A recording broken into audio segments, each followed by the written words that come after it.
Haddon Rig farming manager Justin McMillan is a firm believer in the phrase "knowledge is power" after trialling a variety of different canola harvesting techniques.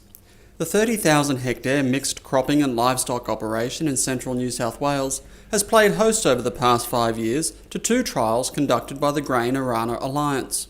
One testing windrow timing and the second windrowing versus direct heading of canola. The trials have delivered Mr McMillan valuable information about the timing of his canola windrowing.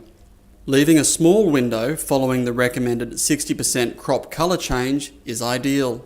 So long as you were past that 60% colour change, there didn't seem to be any detrimental effect on yield or oil.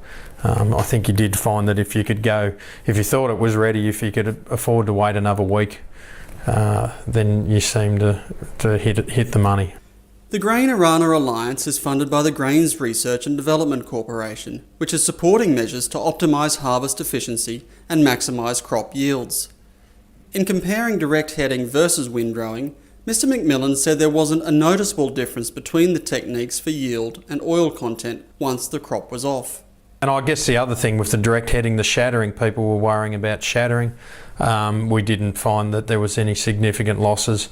Mr McMillan says the only real challenge from adopting direct heading is the potential clash with the timing of the cereal harvest. There didn't seem to be a great difference between either of them. Probably only the downfall for the direct heading was that we had to wait longer. It was probably 10 days, I think, from memory, behind the windrowed stuff. We wouldn't want to wait that long, otherwise it'd collide with our wheat and barley. By better understanding both harvest systems, Mr McMillan now has the ability to respond quickly to factors like seasonal conditions and crop size. In heavier crops, Mr McMillan would be more inclined to windrow to avoid clashing at harvest time, but having the option to direct head in a drier season will save on operational costs. You've just got to be flexible. I don't think you could say one way or another. That it obviously one year to the next is never the same, so yeah, I think you've got to have that flexibility.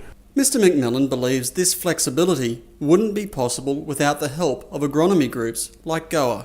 They've got the time to spend getting the data and whatnot. Like, we're happy to spend an hour or two here and there with the machines and do the job for them, but otherwise if it wasn't for them, it wouldn't get done.